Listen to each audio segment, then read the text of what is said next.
안녕하십니까. 맥티브입니다. 손해평가사 1차 기출해설 시간이고요. 10회 기출 농업재보험법령 편입니다. 10회 농업재보험령을 해설해 드리겠습니다.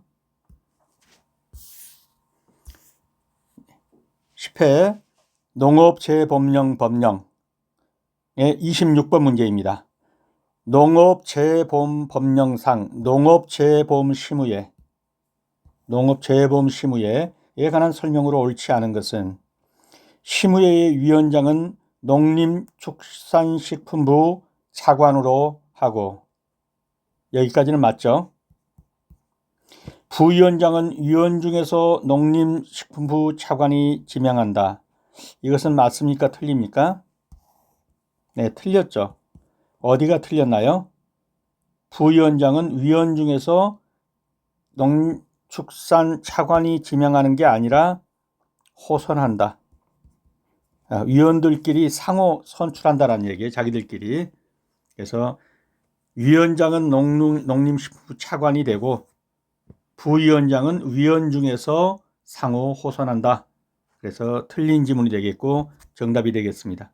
나머지는 맞는 지문입니다. 심의회 회의는 제적위원 가반수의 출석으로 개의하고 출석위원 가반수 이용으로 찬성으로 의결한다. 보통 의결의 어떤 결의 요건이죠. 과반수 출석에 출석위원 가반수의 찬성으로 의결합니다. 심의회는 위원장 및 부위원장 각 1명을 포함한 21명 이내에 구성한다. 맞습니다. 맞고요. 심의회 개최는 제적위원 3분의 1 이상의 요구가 있으면 위원장이 필요하다고 인정할 때 소집한다. 3분의 1 이상의 요구가 있어야 됩니다. 그래서 정답은 1번이 되겠네요.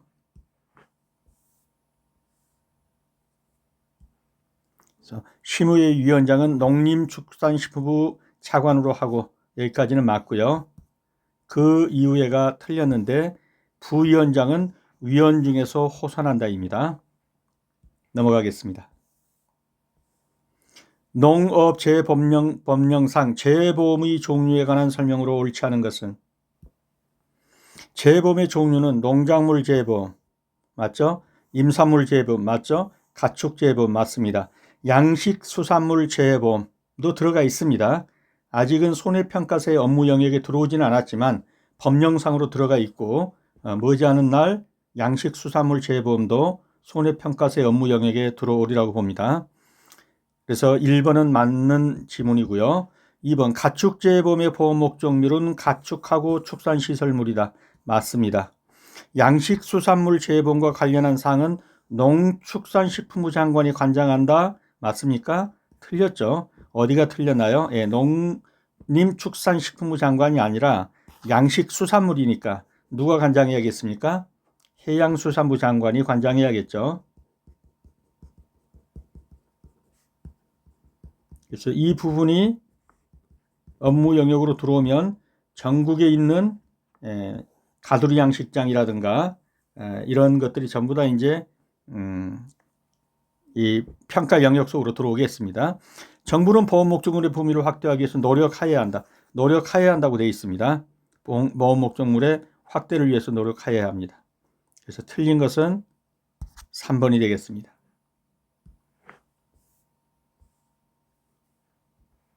그래서 양식수산물 재보험에 관련해서는 누가 관장한다? 해양수산부 장관이 관장한다. 다음 28번 문제입니다. 농업재해법령상 재해보험 사업을 할 수 있는 자를 모두 고른 것. 기역, 니은, 디귿은 다 할 수 있는 자죠. 그런데 새마을금고 중앙에는 이건 아니죠. 그래서 정답은 기역, 니은, 디귿 3번이 정답이 되겠습니다.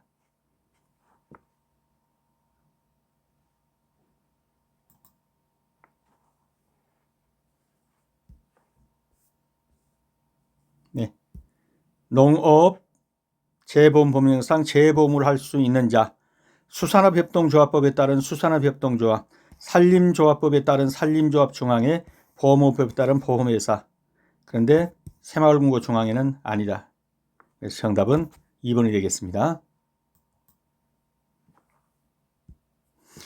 29번입니다. 농업재해보험령상 손해평가사의 정기교육에 관한 사항이다. 가로 안에 들어갈 말.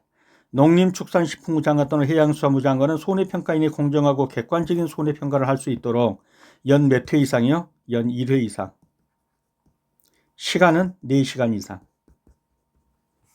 정기교육을 받아야 합니다.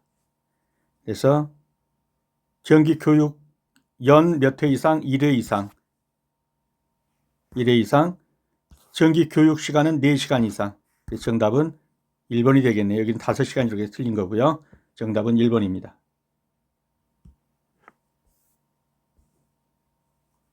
그래서 손해평가사 정기교육은 연 1회 이상 한 번 받을 때 4시간 이상으로 합니다. 30번 문제입니다. 농업재해보험법령상 손해평가사의 자격 취소, 사유에 해당하는 위반 행위를 한 경우 1회 위반 시에는 자격 취소를 하지 않고 시정명령을 하는 경우가 있다. 어떤 경우냐? 라고 물었습니다. 그래서 여러분께서 이제 자격을 따시고 손해평가사 업무를 하실 때 주의하셔야 합니다. 어떤 경우에 자격이 취소되는가? 그래서 손해평가사의 자격을 거짓 또는 부정한 방법으로 취득했다. 그러면 취소죠. 거짓으로 손해평가를 했다. 이 경우에도 취소 사유에 나와 있습니다. 취소하여야 한다고. 근데 다만 뭐냐, 시행령에 가면은 1회는 시정명령을 하고 2회째 가서 취소한다. 이렇게 나와 있어요. 그래서 일단 자격 취소를 하지 않고 시정명령을 1회의 경우에는 시정명령을 먼저 하는 것, 이것은 2번이 되겠어요. 그래서 거짓으로 손해평가를 하면 안 되겠죠. 뭐 뇌물을 먹고 한다든가. 그런데 문제는 첫 번부터 바로 자격 취소를 하지 않고 일단 시정명령이 한번 내려간 다음에 2회째는 바로 자격 취소로 들어갑니다. 다음에 다른 사람에게 명의를 빌려줬다. 자격증 대여했다. 자격 취소입니다. 업무 기간 정지 중에 손해평가 업무를 했다. 자격 취소입니다. 그래서 법 11조의 5에 손해평가사의 자격 취소 그래가지고 이러이러한 사유에 해당되면 자격을 취소해야 한다 해서 일부 도우 사유가 나와 있는데 여기에 거짓으로 손해평가를 한 사람 이것도 자격을 취소하여야 한다라고 나와 있어요. 취소하여야 한다. 그런데 이것이 시행령에 가면 뭐라고 하냐면 1회는 좀 시정명령으로 한번 다스리겠다 해서 여기에 나와 있죠. 거짓으로 손해평가를 한 경우 법은 이거고 1회에 한해서 시정명령을 하고 그 다음에 자격 취소를 들어가겠다. 나머지는 바로 자격 취소로 들어간다. 근데 거짓으로 손해평가를 한 경우라면 1회는 시정명령을 때리고 그 다음에도 계속 거짓으로 손해평가를 하게 되면 자격 취소하겠다는 겁니다.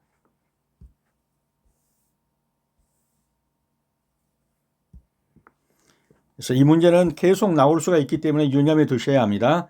바로 자격 취소를 하지 않고 시정명령을 하는 경우, 그래서 세부 기준에 거짓으로 손해평가를 한 경우 1회 위반할 때는 시정명령하고 2회 위반할 때 자격 취소 가겠다. 그리고 나머지는 뭡니까? 바로 자격 취소 들어간다. 31번 문제입니다. 농업재해보험법령상 보험금 수급권에 관한 설명으로 옳지 않은 것은 재해보험의 목적물이 담보로 제공된 경우 보험금을 지급받을 권리는 압류할 수 없다. 맞습니까? 틀립니까? 틀렸죠. 이런 경우는 압류할 수 있습니다. 재해보험 사업자는 정보통신장애로 보험금 수급계좌로 이체할 수 없을 때는 현금 지급 등 대통령령이 정하는 바에 따라 보험금을 지급할 수 있다. 맞습니다.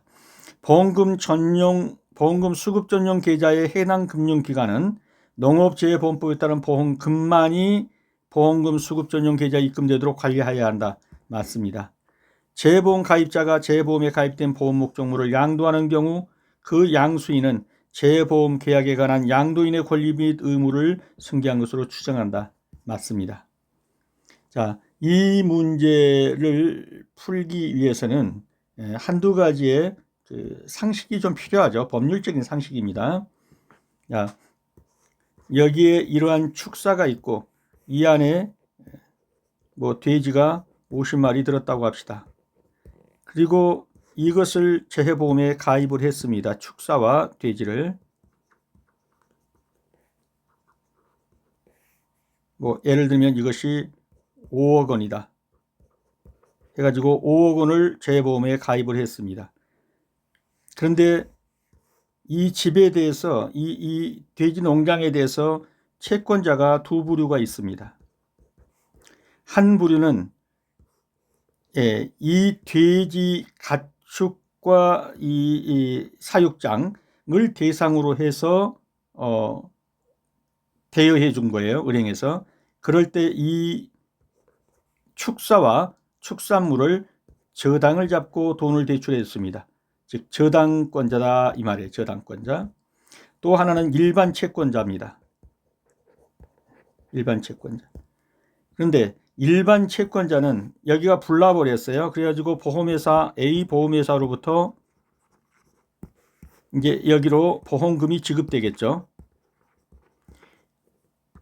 이 보험금이 지급될 때 이 보험금 통장에 압류할 수 있겠느냐 하는 거예요. 이 통장에 압류해가지고 내 그 채권을 먼저 가져갈 수 있겠느냐 하는데 일반 채권자의 경우는 압류 불가능입니다. 그런데 저당권자의 경우에는 압류할 수 있습니다. 이 둘이 차이죠. 왜냐하면 저당권자는 이것 자체를 담보로 해서 돈을 빌려줬기 때문에 이거 자체가 이제 없어버린 대신 뭐가 들어왔습니까? 통장에 돈이 들어왔잖아요. 이 돈과 이것이 일치되는 거죠. 그렇기 때문에 여기서 저당권 실행을 해야 됩니다.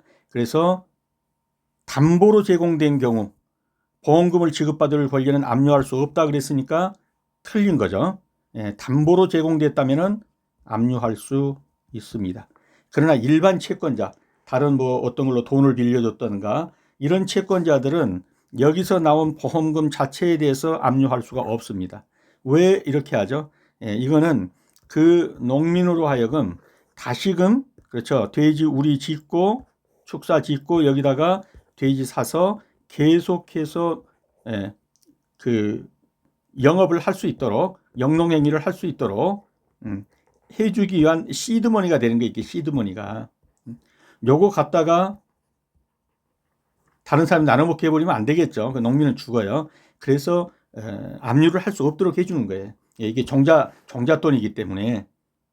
그런데 이 건물 자체와 여기에 들어있는 돼지에 대해서 저당을 잡고 돈을 빌려준 사람은 다른 거죠. 이게 없어져 버렸기 때문에 돈이 나왔기 때문에 이것을 대체하는 이 돈의 압류를 실행할 수 있어야 합니다. 그래서 그렇게 보시면 이해가 되실 겁니다. 넘어가도록 하겠습니다. 그래서 12조 수급권의 보호에서 재보험의 보험금을 지급받은 권리는 압류할 수 없는 게 맞습니다. 다만 목적물이 담보로 제공된 경우에 담보권자가 들어오는 것은 막을 수 없습니다. 그러하지 아니하다. 나머지는 한번 읽어보시고요.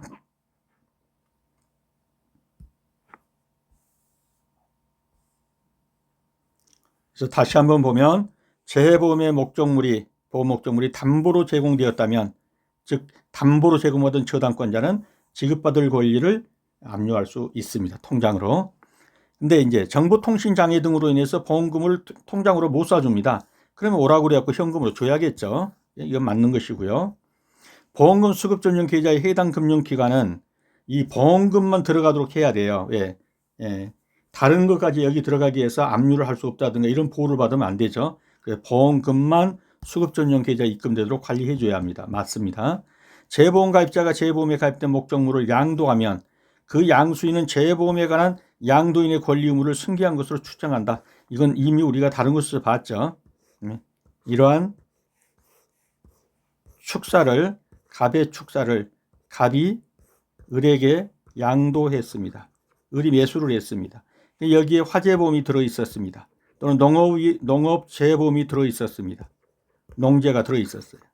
이 집을 팔면 원칙적으로 이 집에 들어있는 농업재보험까지 양도된다. 라고 뭐한다? 추정한다. 추정한다는 건 반증이 나오면 깨지는 겁니다. 이 보험은 양도 양수가 아닙니다. 라는 것이 입증이 되면 이건 깨져버리는 거예요. 그래서 추정한답니다. 맞습니다. 다음 32번 문제입니다. 농업재해보험 법령상 재해보험 사업자가 재해보험 업무의 일부를 위탁할 수 있는 것이 법령에 나와 있죠. 그래서 수산업협동조합법에 따른 수산물 가공 수산물 협동조합 위탁할 수 있고, 농업협동조합법에 따라서 설립된 품목별 업종별 협동조합 위탁할 수 있습니다. 지역산림조합 위탁할 수 있습니다. 보험 모집인 얘기는 안 되죠. 보험 모집인한테 위탁할 수는 없는 거죠. 그래서 답은 4번이 되겠습니다. 그래서 위탁할 수 있는 기관들이 법 13조에 나와 있습니다. 그래서 한번 읽어보시면서 다시 한번 확인해 보십시오.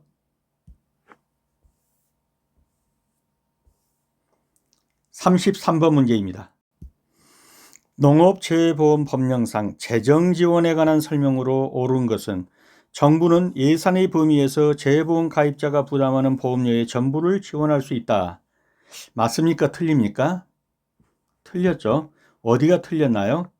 전부가 아니라 일부를 지원할 수 있습니다.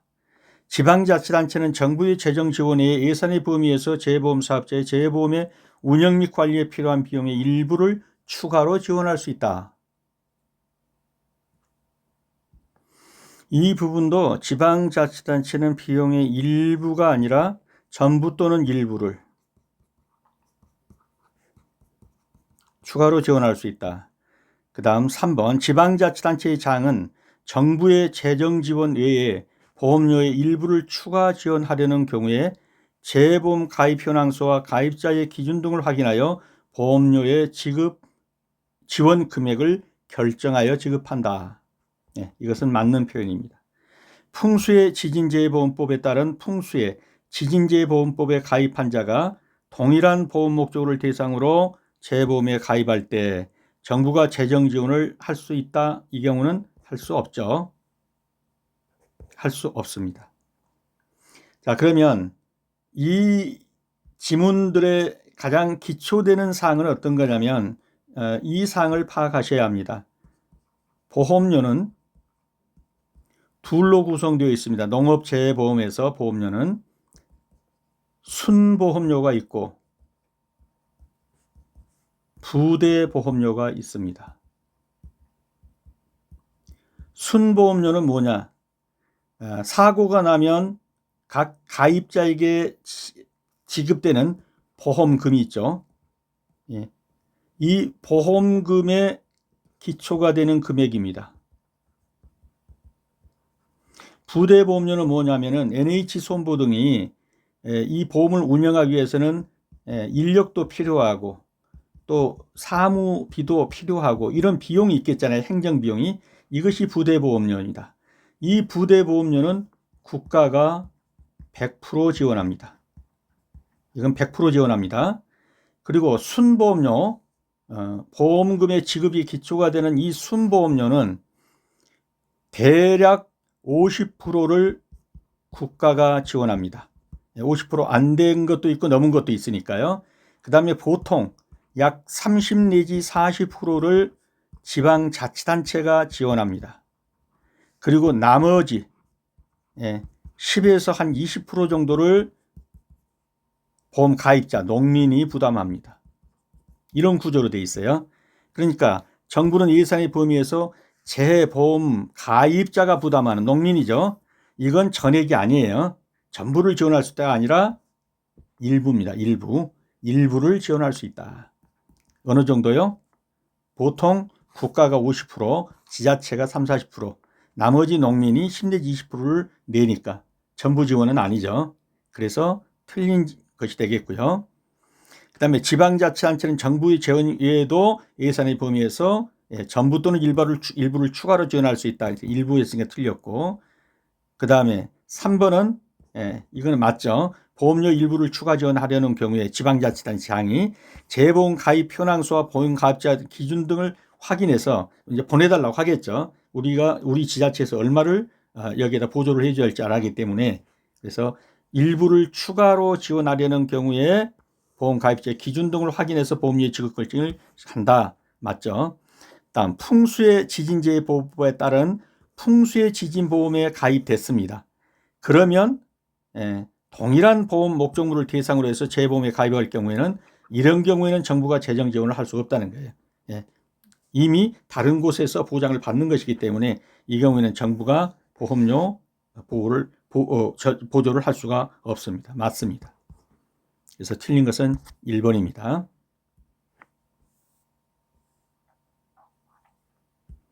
지금 설명드린 내용들이니까요. 재정 지원에 관한 이 법조문은 쭉 한번 읽어보시면서 다시 한번 더 확인해 보시기 필요합니다. 정부는 예산의 범위 내에서 재보험 가입자가 부담하는 보험료의 일부와 이게 순보험료라고 그랬죠. 재보험 사업자의 재보험의 운영 및 관리에 필요한 비용, 이것이 운영비 또는 부대비용이라고 그랬죠. 사무직 월급이라든가 이런 거. 이거는 100% 지원.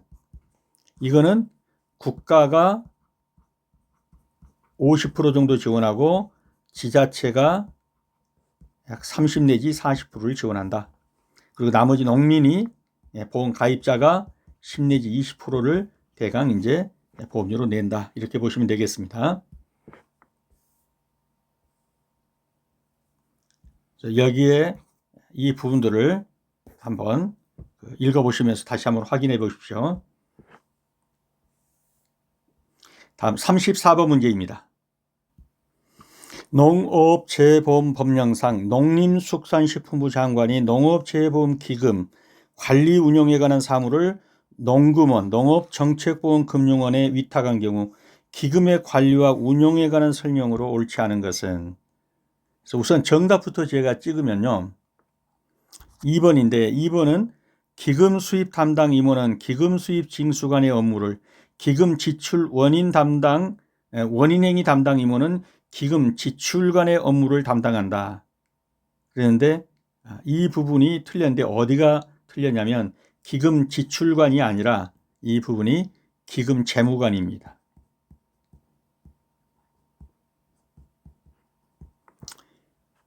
이 문제가 헷갈리기 때문에 심심치 않게 나와요. 이 문제가. 그래서 이 문제를 이제 풀기 위해서 기초적인 것을 한번 살펴보도록 할게요. 이 문제는 법 25조에서 나오는 문제예요. 법 25조에 보면 농림축산식품부 장관은 해양수산부 장관과 협의해서, 이거 뭐 자기들끼리 협의하는 거고, 기금의 수입과 지출에 관한 사무를 수행하기 위하여 소속 공무원 중에서 기금 수입징수관, 기금 재무관, 지출관, 출납 공무원을 임명한다. 이렇게 임명한다는 거예요. 이렇게 농림축산식품부에서. 그러면 보통 이 관자 붙으면은 여기는 뭐 일반적으로 이제 사무관부터 이제 이렇게 하잖아요. 그러면 여기는 아마 이제 부이사관이나 여기는 아마 이사관쯤 이렇게 할 거예요. 징수관은. 그 다음에 기급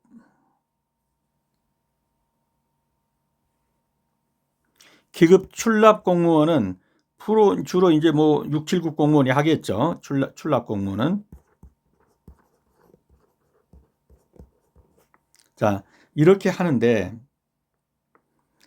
문제는 이 업무를 다른 기관에다 위탁을 한 거예요. 위탁을.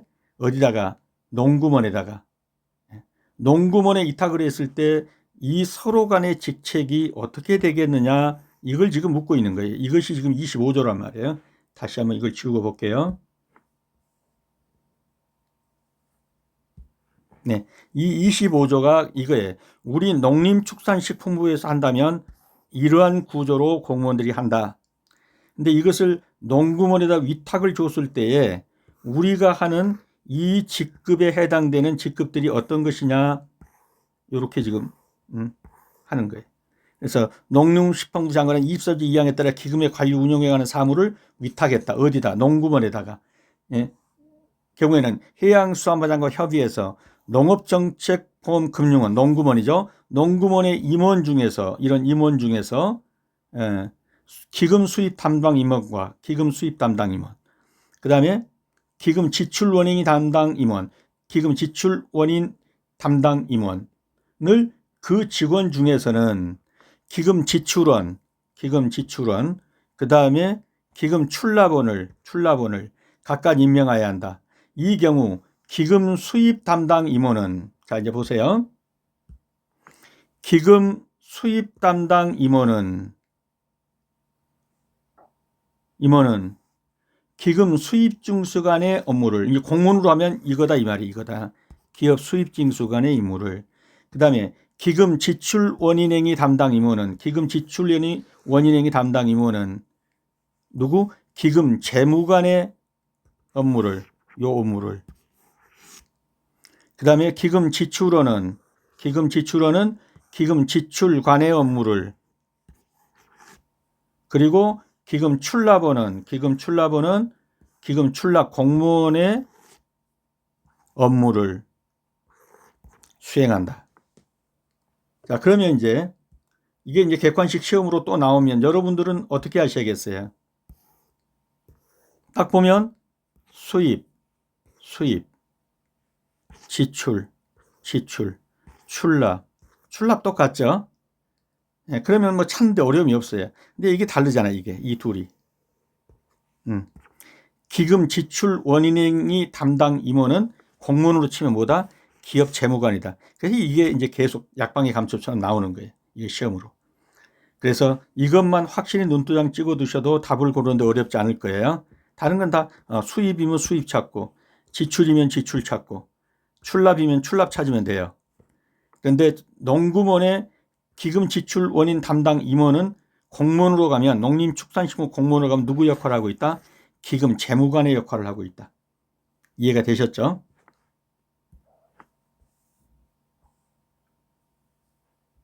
그러니까 이렇게 해서 여기서 찾아보면 기금 수입 담당 임원은 기금 수입 징수관의 업무를, 기금 지출 원인행위 담당 임원은 뭐라고 그랬어요?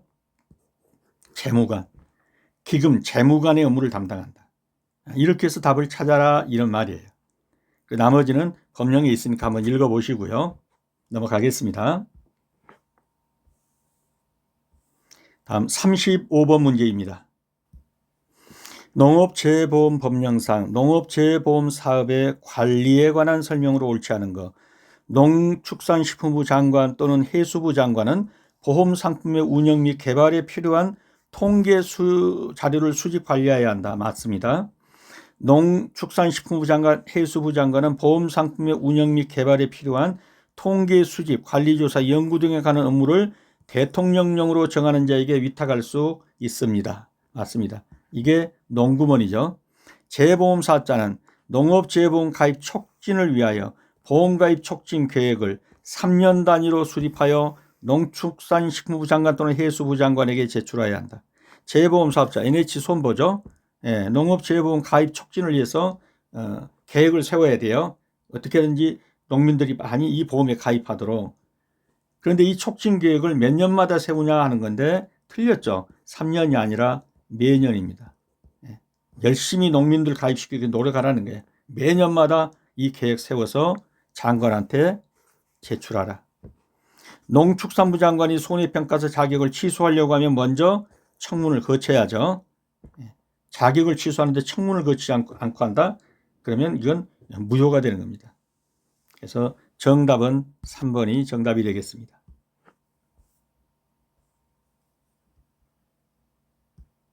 그래서 재보험사업자 NH손보는 농업재보험 가입 촉진을 위해서 되도록 많은 농민들이 가입하려고 하기 위해서 보험 가입 촉진 계획을 어떻게 해라? 매년 수립해라. 그래가지고 장관한테 제출해라 하는 겁니다. 넘어가겠습니다. 36번 문제입니다. 농업재보험 법령상 재보험 사업 및 농업재보험 기금, 재보험 사업을 하려면 기금이 있어야겠죠. 기금에 관한 설명으로 옳지 않은 것은 정부는 재보험에 관한 재보험 사업을 할 수 있습니다. 맞죠? 농축산부 장관은 해수부 장관과 협의를 거쳐서 재보험 사업에 관한 업무의 일부를 농구먼에다가 위탁할 수 있습니다. 맞습니다. 농수산부 장관, 해수부 장관과 협의하여 공동으로 재보험 사업에 필요한 재원에 충당하기 위하여 기금을 설치한다. 조문 그대로입니다. 농축산장관과 해수부 장관과 협의해서 기금의 수익과 지출을 명확하게 위하여서 대통령령으로 정하는 시중은행의 기금 계정을 설치해야 한다. 맞나요? 틀리나요? 보니까 하나는 틀렸겠죠. 이게 틀렸어요. 어디가 틀렸나요? 예, 시중은행의 기금 계정 설치하 이 부분이 틀렸죠. 이 부분이 시중은행이 아니라 어디다 해야겠어요? 예, 정부 기금이니까. 그렇죠. 한국은행에 중앙은행인 한국은행에다가 기금을 설치하여야 합니다. 그리고 이 기금 가지고 재보험 사업을 운영하는 것입니다.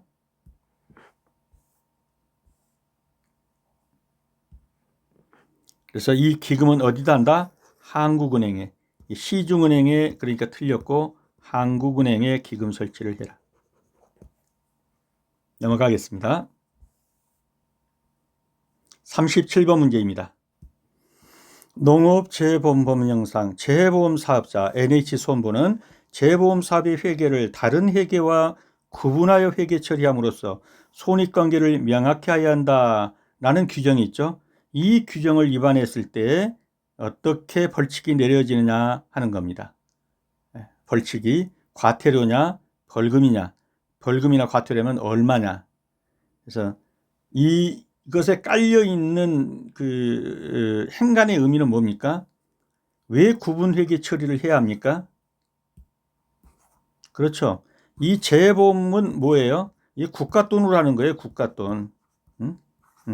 아까 봤지만 보험료 플러스 이게 순보험료죠. 순보험료. 보험료 플러스 부대 비용, 즉 운영비. 그 NH 손보에 있는 직원들 인건비. 이거 전부 다 100% 국가가 대주는 거예요. 국가가 지원하죠. 그 다음에 순보험료에서도 50% 보험료는 국가가, 나머지 30, 40%는 지자체가, 농민은 한 20%밖에 안 문단 말이에요. 그럼 다 이거 쉽게 말하면 뭐예요? 정부 돈 가지고 하는 겁니다. 그렇기 때문에 NH손보가 지금 이 재보험만 하는 건 아니잖아요. 다른 손해보험도 한단 말이에요. 근데 구분해서 하라는 거예요. 구분해서. 왜? 이 돈의 성격이 달라요. 이건 정부 돈 가지고 하는 거, 이거는 자기네, 죄송합니다. 화면이 날아가 버렸습니다. 다시 보겠습니다. 구분해서 해결을 하라. 근데 그 구분해서 해결을 하지 않으면 어떻게 된다? 500만 원 이하의 벌금입니다. 벌금입니다. 과태료가 아니고. 구분 회계라는 건 그만큼 중요하다는 얘기예요. 넘어가겠습니다. 그래서 조문으로 살펴보면 법 15조에 재보험 사업자는, 지금 NH손보죠. 재보험 사업의 회계를 다른 회계와 구분해라. 회계 처리함으로써 손익관계를 명확히 해야 된다. 왜? 정부 돈이 거기에 보조되기 때문에. 벌칙입니다. 15조를 위반해서 요거 위반한 거예요. 재보험 사업자고 구분회계 안 하면 회계 처리는 어떤다? 500만 원 이하의 뭐다? 벌금입니다. 벌금. 이 벌금은 이거는 뭐예요? 형법상의 죄의 죄. 이 행정벌이 아니에요. 이건 형법상의 죄의 벌금. 이거 무서운 거죠. 구분회계 반드시 해야 됩니다. 다음 38번 문제입니다. 농업재해보험법령상 과태료 부과권자가 금융위원회인 경우는 보험업법 133조에 따른 검사를 거부 방해 기피한 재보험 사업자의 임원에게 과태료를 부과하는 경우, 이것이 금융위원회죠. 그 다음에 보험법 95조를 위반해서 보험 안내를 한 자, 보험 사업자가 아닌 자에게 이렇게 할 때는 이거는 뭡니까? 금융위원회가 아니라 장관입니다. 이 경우는 과태료 부과권자가 장관이에요. 그 다음에 체결 모집에 관한 금지 행위를 위반했다. 이 경우에도 장관입니다. 그 다음에 관계 서류를 제출하지 아니하거나 또는 관계 서류를 거짓으로 한 자, 이 경우에도 장관입니다. 그러면 도대체 이걸 어떻게 구분하느냐 하는 문제가 나올 거예요. 그래서 주로 그것이 문제가 있어가지고 어떤 명령이 주어졌어요. 이렇게 하세요라고 명령이 주어졌는데 이것에 대해서 거부하거나 방해했다. 이러면 사안이 좀 더 중대한 거죠. 단순한 업무 중에서 뭘 좀 잘못했어요. 이게 보험 안내를 잘못했다. 체결 모집에 관한 금지 행위를 좀 잘못했다. 어떻게 하다 보니까 서류 제출 월말 보고해야 되는데 제대로 못했다. 이런 건 일상적인 거예요. 그런데 이렇게 명령, 거부 방해, 이런 명령을 기피하거나 이런 경우는 큰 거란 말이죠. 또 위중하죠. 이거는 어디로 가냐? 금융위원회로 간다고 보시면 되겠어요. 금융위원회로 간다. 일상적이지 않은 거예요. 이건 금융의 어떤 것으로 다뤄야 돼요. 그래서 정답은 1번이 됩니다. 좀 더 자세히 한번 살펴볼게요. 자, 이것이 32조에 있는 이제 과태료 사항인데요. 막 이런 많은 경우들이 있어요. 그런데 이것들을 전부 다 놓고 보면 딱 한 가지만 추려서 보면 1항, 2항, 1호, 2, 3항 다 뭐냐? 이거는 장관이 한다. 장관이 과태료를 매긴다. 근데 금융위원회가 대통령령으로 정한 앞에서 부가징수하는 건 딱 두 가지다. 2항 2호하고 제3호다. 2항 2호와 제3호는 요거다. 요거. 그죠? 요거. 그래서 여러분이 화면을 정지하시고 이것을 한번 쭉 비교를 해보시면 여기서는 명령 위반이라는 걸 볼 거예요. 거부, 방해, 이것도 명령이 들어가요. 그런데 그걸 거부하거나 방해하거나 기피했다. 그래서 이것은 주로 명령으로 어떤 문제가 돼서 계좌를 이쪽으로 옮기세요 라고 했는데 옮기지 않는다든가 어떤 것에 대해서 거부하거나 명령을 방해하거나 기피한 경우, 이러한 경우는 금융위원회가 관장을 들어간다. 금융위원회가 개입을 들어간다. 이렇게 보시면 되겠습니다. 요거 한번 쭉 읽어보시고 제가 지금 말씀드린 내용에서 감을 좀 잡으셔야 돼요. 이 항목에 대해서는 금융위원회가 관장을 하구나. 이렇게요.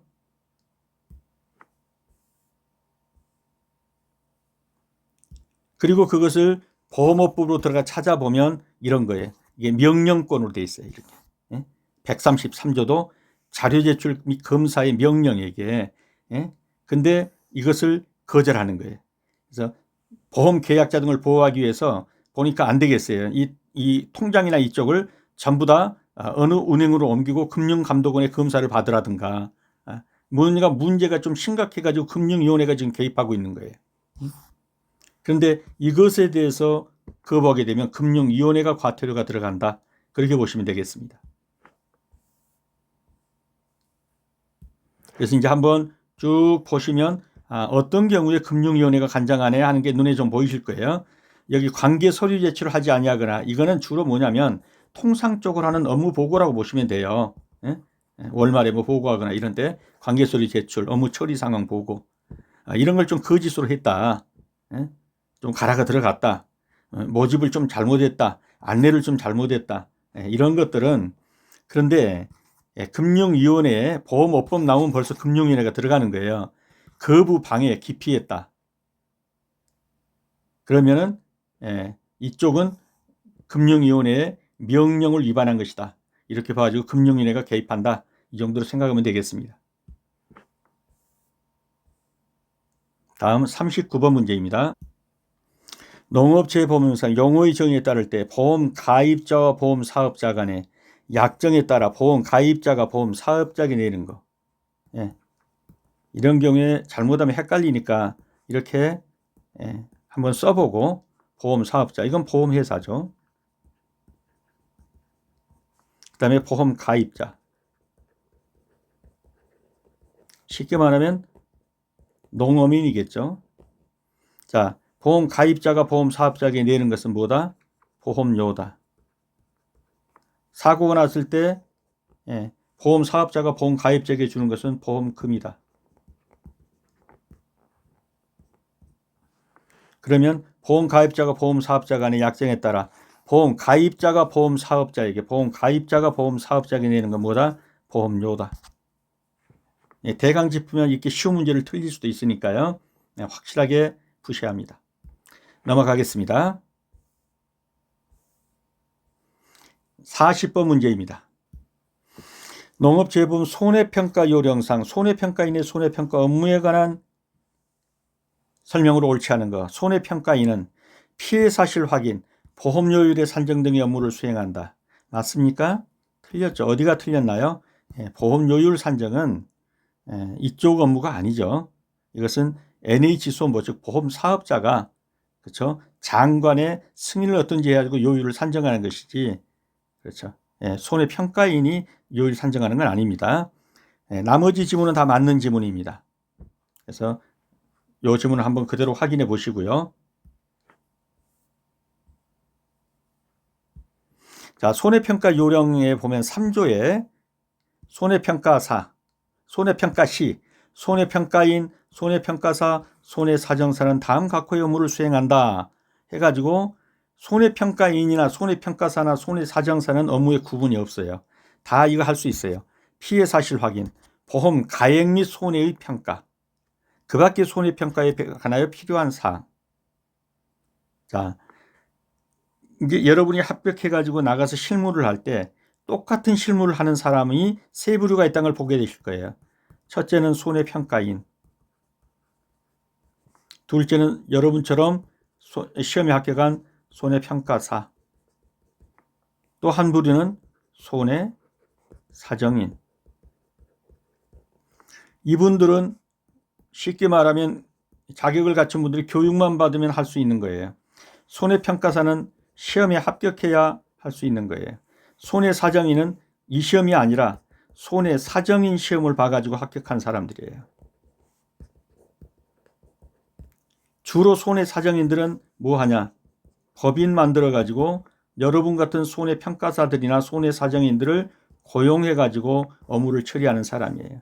실제로 여러분이 현장에 가서 이제 뛰어보신다면 소위 말해서 가장 주권을 쥐고 있는 사람들은 손해사정인들입니다. 손해사정법인이죠.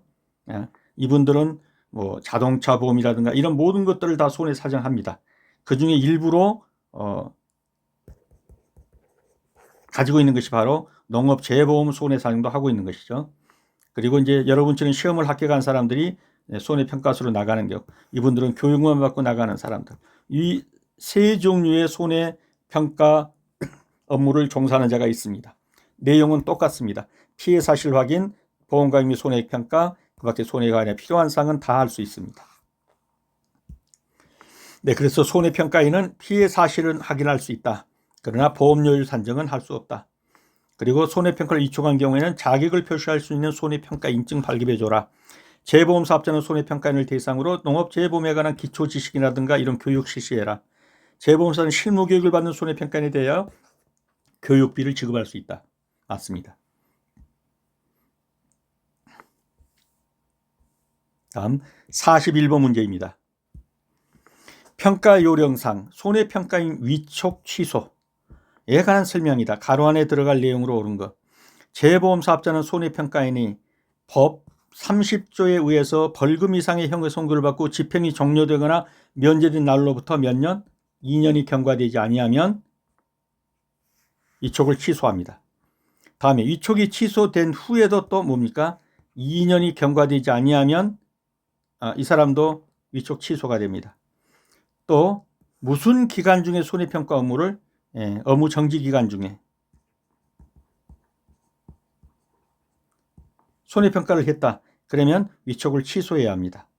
그래서 정답은 어떤 게 되겠냐? 2년 이전 업무 정지. 1번이 정답이 되겠네요.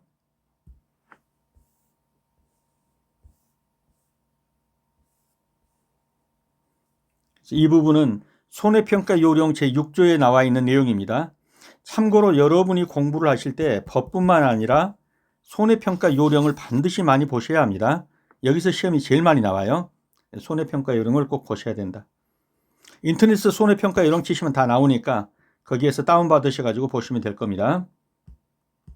자, 손해평가 요령 제6조에 재보험사업자는 손해평가인이 다음 각호의 어느 하나에 해당되거나 위촉 당시에 해당자는 자였음이 판명된 때는 뭐한다?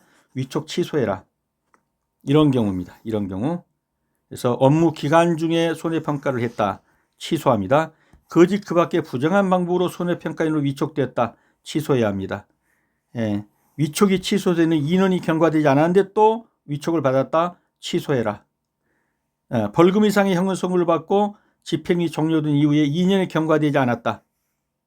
2년이 경과되지 않았다.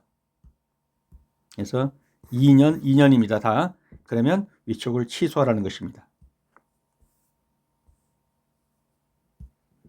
그래서 앞에도 2년, 뒤에도 2년.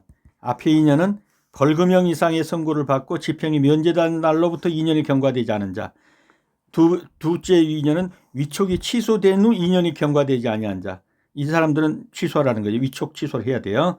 또 업무 기간 정지 중에 손해평가 업무를 수행했다.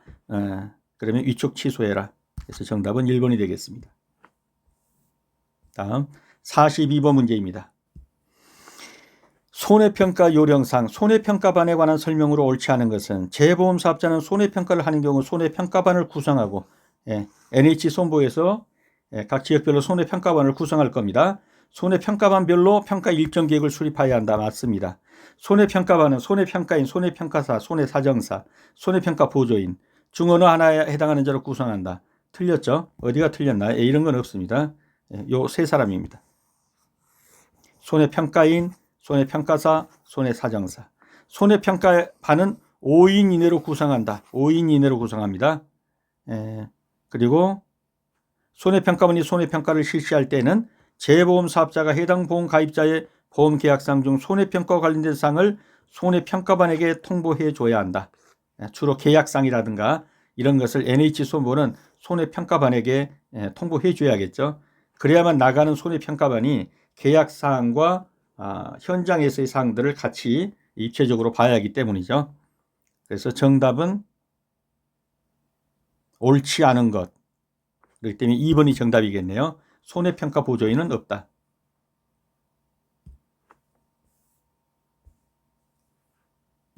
그래서 손해평가 요령 8조에 나와 있는 내용입니다. 손해평가반은 다음 각호의 어느 하나에 해당하는 자로 5인 이내로 한다. 그래가지고 여기에 나와 있죠. 손해평가인, 손해평가사, 손해사정사.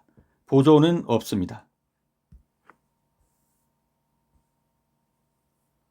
다시 한번 손해평가반은 손해평가인, 손해평가사, 손해사정사까지만 되고 보조인은 아니다.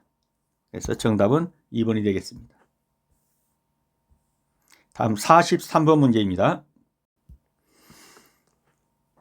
법 및 손해평가 요령상 교차 손해평가에 관한 설명으로 옳지 않은 것. 교체 손해평가란 공정하고 객관적인 손해평가를 위해서 재보험사업자 상호 간의 농업재해로 인한 손해를 교차해 평가하는 것을 말한다. 맞나요? 틀렸죠? 재보험사업자 상호 간에? 아니죠. 시군별로 지정해가지고 시군과 시군을 바꿔서 할 수도 있고 시군 내에서 지역을 달리해서 교차평가를 할 수도 있고 이렇게 해야 공정하게 되겠죠. 공정하고 객관적이게. 이 지역 안에 있는 사람은 맨날 해녀마다 같이 하면 여기에 있는 보험 가입자와 너무도 친분이 있게 돼요. 친분이. 그러면 어떻게 되겠어요? 공정한 평가가 이루어진다고 보기가 어렵겠죠. 너무 친밀해도 좋지 않은 거죠. 그래서 교차평가를 한다. 그건 공정과 객관성을 위해서다. 동일 시군구를 내에서는 교차평가를 수행할 수 없다. 이거 틀렸죠. 시군을 달리해서도 할 수 있고 시군 내에서 지역을 달리해서 교차평가를 할 수도 있습니다. 교차 손해평가를 평가원을 구성할 때 거대지의 발생으로 신속한 손해평가가 불가하다고 인정되면 지역 손해평가인을 포함하지 않을 수 있다. 원래는 교차평가를 할 때 지역 손해평가인이 1인 이상 포함되어야 돼요. 평가반에. 그래야 어느 정도는 그 내용을 알고 있어야 될 거 아니에요. 그런데 거대한 재해가 발생했습니다. 이렇게 해서 교차평가를 하거나 이럴 때 지역 손해평가인이 들어가지 않을 수도 있다 하는 내용입니다. 이건 맞죠. 그래서 기억 니은이 틀렸습니다. 정답은 1번입니다. 이 부분은 손해평가 요령 8조 2에 교차 손해평가라고 나와 있어요. 그래서 이 부분을 지금 읽어보시면 답을 고르는데 어려움은 없을 겁니다. 그래서 손해평가반을 구성할 경우에는 선발된 지역 손해평가인이 1인 이상은 들어가 줘야 됩니다. 그런데 그것이 거대 재해가 발생했다든가 평가 인력이 부족하다. 그럴 때는 불가피하다고 판단되면 한 사람도 포함 안 될 수도 있어요. 지역 손해평가인이. 그리고 다 그냥 교차 손해평가로 들어갈 수도 있다 하는 내용입니다.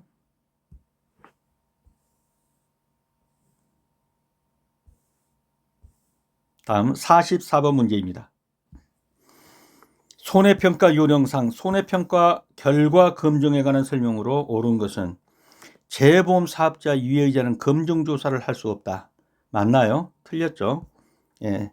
재해보험 사업자뿐만 아니라 사업관리 위탁을 주면 사업관리 위탁기관도 할 수가 있습니다. 그래서 틀린 거고요.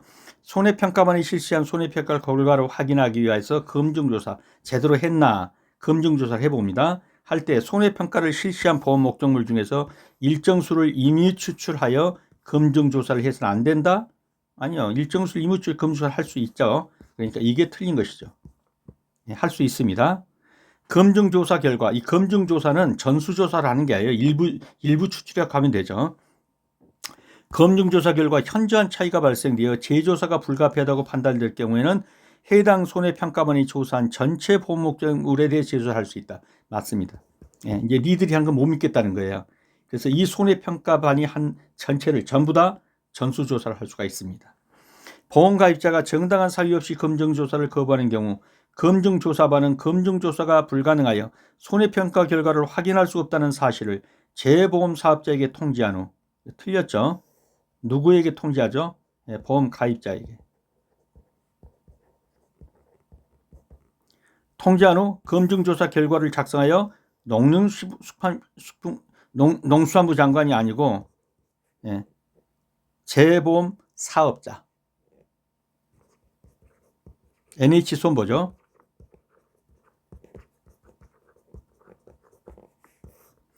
그러니까 검증조사를 이 손해평가반이 한 것이 이제 보니까 좀 엉터리 같아. 그래가지고 이 손해평가반이 한 모든 이제 과수원이라든가 이 경작지에 검증조사가 들어갑니다. 그랬더니 그 해당 보험가입자 농민이 꽃갱이 들고 맞고서 못한다. 제대로 했는데 뭘 또 하려고 하냐. 이렇게 해가지고 반대를 한단 말이에요. 검증조사가 불가능하여 정당한 사유 없이 검증조사를 지금 누가 그 과수원 주인이 거부한단 말이에요. 거부. 그럴 때 검증조사가 불가능해서 손해평가를 할 수 없다는 사실을 누구에게 통지한다? 보험가입자에게. 손해평가를 하는데 못합니다. 못하고 갑니다. 이게 보험가입자에게 그 농민에게 말해주려면 꽃갱이 들고 있어가지고 우리가 과수원에 들어갈 수 없습니다. 그리고 이 사실을 또 누구에게? 재보험사업자에게. 재보험사업자님 이렇게 해서 검증조사라고 하는데 농민이 뭐 제대로 한 걸 또 검증조사하겠다고 하냐 그러면서 꽃갱이 들고 못 가게 막아서 못하고 돌아왔습니다. 이 사실을 누구에게? NH손보에게 제출하라는 겁니다. 이해가 되셨죠? 이 내용은 같은 내용이니까 읽어보시고 이해를 해 주시기 바랍니다.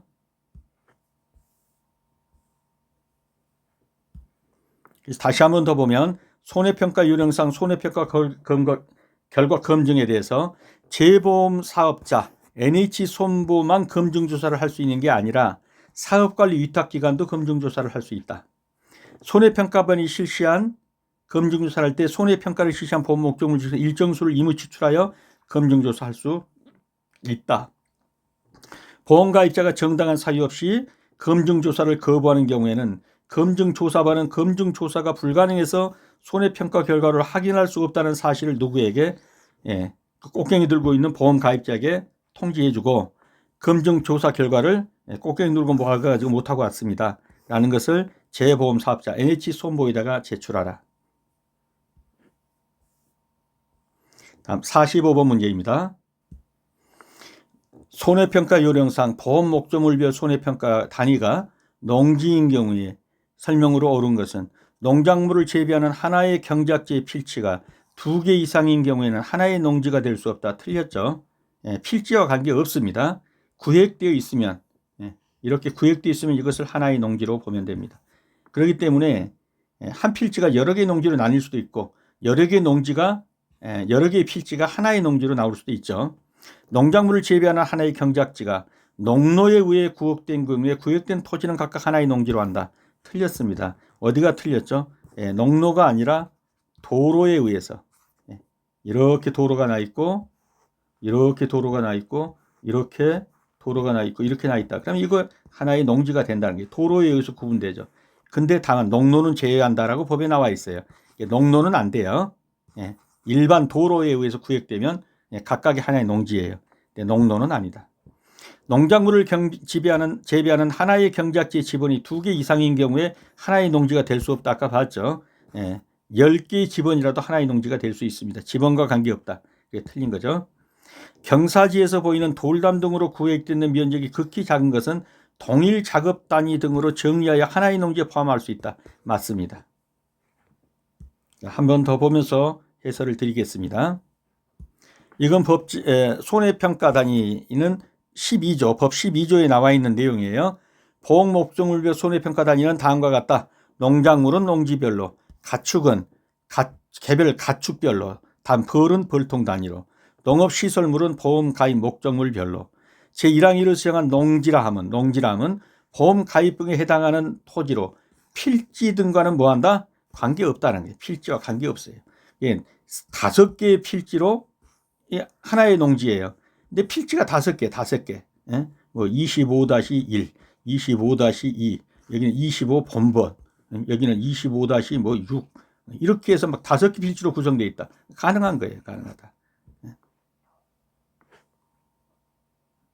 또 방풍림, 돌담, 도로, 도로에서 농로는 제외 이렇게 돼 있죠. 이 법에 나와 있는 거예요. 죄송합니다. 도로로 구획되면 된다고요. 근데 농로는 제외한다. 농로. 사람 몇 번 밟으면 농로가 돼버리는데 이거 가지고 구획지어서 여기는 하나의 농지다. 이거는 안 된다는 거예요. 적어도 도로로 구획되면 됩니다. 한 번 더 읽어보시고요. 넘어가겠습니다.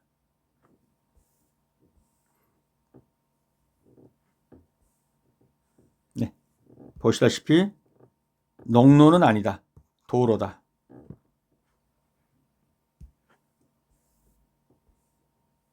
다음 46번 문제입니다. 농업재해보험 손해평가 요령상 농작물의 보험가액 산정에 관한 조문의 일부이다. 가로 안에 들어갈 내용은 조문의 일부이다. 즉 손해평가 요령에 나와 있는 조문입니다. 적과전 종합위험 방식의 보험가액은 적과 후 착과수, 적착이죠. 달린 열매수 조사를 통해서 산정한 무슨 수확량에다가 보험가입 당시의 단위당 가입가격을 곱하여 산정한다. 무슨 수확량입니까? 기준 수확량입니다.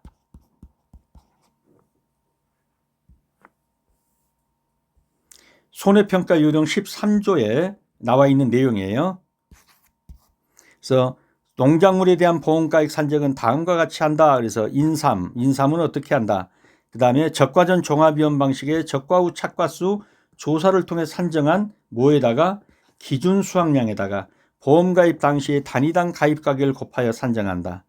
그 외에도 종합위험 방식 보험증권의 생산비 보장 방식은 어떻게 하고 나무손해보장 농작물에 대한 보험금 산정 어떻게 한다 하는 내용들이 쭉 나와 있으니까요. 여러분이 화면을 정지하시고 한번 다 읽어보시기 바랍니다. 손해평가 요령은 거의 50%가 손해평가 요령에서 나옵니다. 이상이.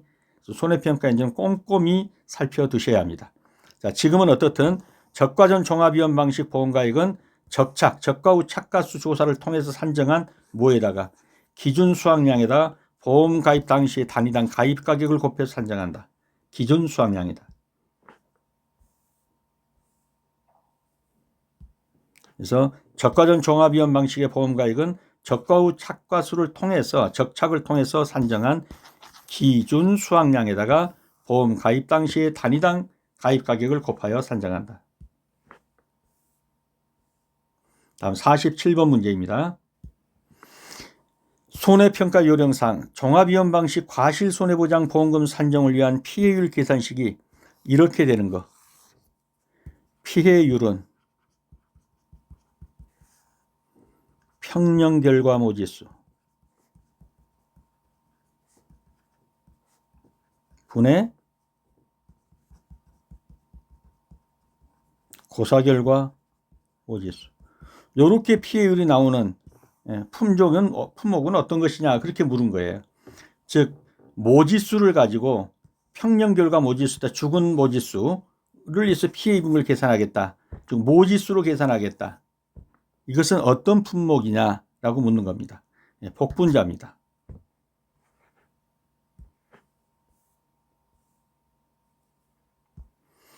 그래서 여기서 한두 가지만 보고 넘어갈게요. 무화과의 피해율. 무화과의 피해율은 둘로 나눕니다. 수확 전 피해율, 수확 후 피해율. 일반적으로 피해율은 여러분이 이제 2차 하면 다 배우겠지만 평수 미평이라 그래가지고 평년 수확량 마이너스 수확량 마이너스 미보상 감수량을 평년 수확량으로 나눈 거, 이게 이제 피해율인데, 무화과는 수확 전 피해율은 이대로 따른 거예요. 근데 수확 후 피해율은 달라요. 이게 이 식이죠, 이 식. 1 마이너스 수확 전 사고 피해율 곱하기 경과 비율 곱하기 결과지 피해율. 그래서 2차를 하지 않은 상황에서 1차만 해가지고 이런 문제를 풀기는 쉽진 않아요.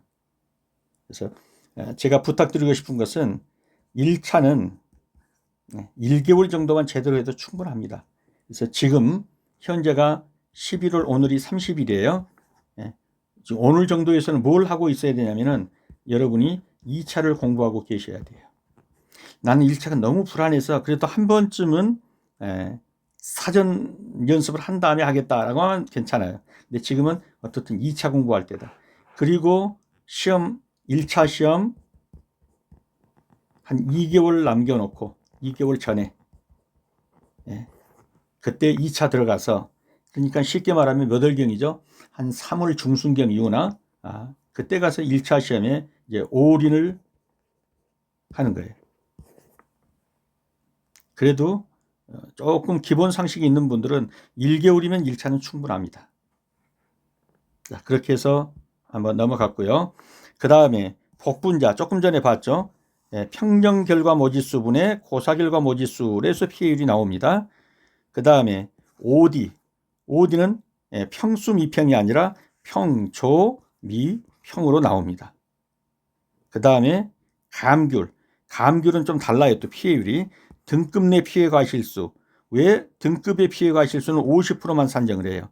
그래가지고 나누기 기준 과실수로 나누고 거기다 1 마이너스 미보상 비율을 곱해주는 거예요. 그래서 여기서 지금 1차에서 이걸 다 피해율을 본다는 건 쉽지 않습니다. 다만 아까 정도, 그 정도 고사 결과 모지수로 피해율을 잡는 것이 무엇인가, 복분자다, 이 정도 알고 가시면 되겠습니다. 다음 48번 문제입니다. 손해평가 요령상 농작물의 품목별, 재배별, 시기별 손해수량 조사 방법 중 종합위험 방식 상품에 관한 표 일부이다. 가로 안에 들어갈 농작물에 해당하는 것은, 딱 보면 여기서 지금 뭡니까? 경작불능 조사. 경작불능 조사를 해당하지 않는 것이래요. 경작불능 조사를 하지 않는 것, 경작불능이 인정되지 않는 것, 그걸 찾으라 이 말이죠. 자, 경작불능에서 이런 문제에서 가장 제일 많이 나오는 문제가 뭐죠? 과수 중에서 경작불능에 해당되는 것이 있고, 밭작물 중에서도 경작불능에 해당하지 않는 것도 있어요. 자, 과수 중에서 경작불능에 해당하는 것 딱 하나 있죠. 뭐죠? 이게 바로 복분자예요. 복분자. 복분자는 과수로 들어감에도 불구하고 경작불능을 인정해요. 그 다음에 밭작물임에도 불구하고 경작불능을 인정하지 않는 게 또 하나 있어요. 그게 뭐죠? 차예요. 차. 그래서 여기서는 경작불능을 인정하지 않는 것 차입니다. 그래서 과수 중에서도 복분자는 경작불능을 인정하는 것이고, 왜? 과수에서는 경작불능이란 게 없어요. 왜? 나무가 계속 살아있고, 그래서 경작불능이란 게 없고, 그 다음에 밭작물 중에서는 다 있단 말이에요. 경작불능이. 다만 없는 거 차만 없어요. 차만. 그래서 정답은 차가 되겠습니다. 네, 넘어가고요. 49번입니다. 손해평가 요령상 가축의 보험가액 및 손해액 산정에 관한 설명이다. 가로 안에 들어갈 내용으로 옳은 것은, 가축에 대한 보험가액은 보험사고가 발생한 때와 곳에서 평가한 보험 목적물의 수량에다가 무엇을 곱하여? 적용가격 곱하여.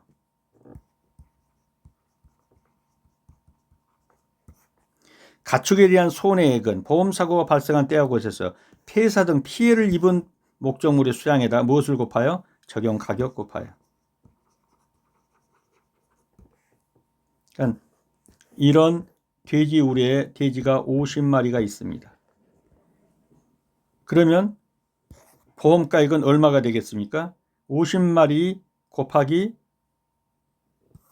적용 가격이 되겠죠. 이 적용 가격은 시험 문제에서 다 나옵니다. 이제 어떻게 적용한다는 것이. 안 나오는 것은 암기하셔야 돼요. 근데 여기에 화재가 나가지고 30마리가 죽어버렸습니다. 이것도 다 타버렸습니다. 그러면 이제 손해에 들어가서는 어떻게 계산되겠어요? 30마리 곱하기 적용 가격.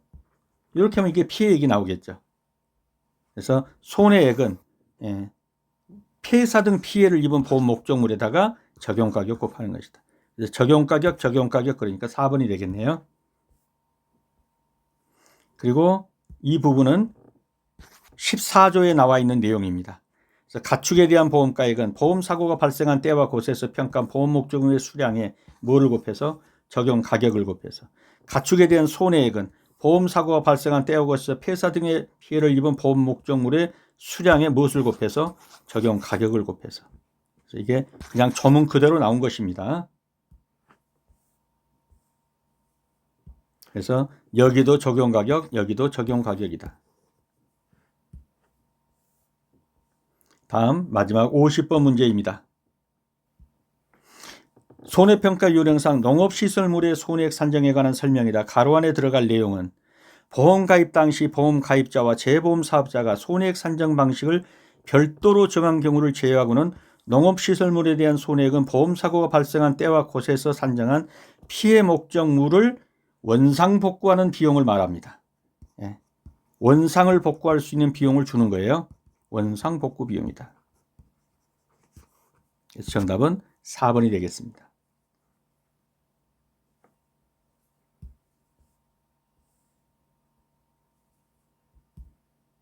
네, 원상 복구 비용입니다.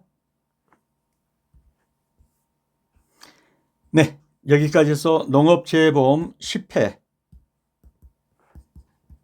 그래서 1회부터 10회가 전체가 다 올라와 있습니다. 그래서 여러분이 지금 1차를 하시는 분들은 상법도, 농재법도, 그 다음에 재배법도 전부 다 1회부터 10회까지 기출을 올려드렸습니다. 그래서 다 참고하시면서 공부하시기 바랍니다.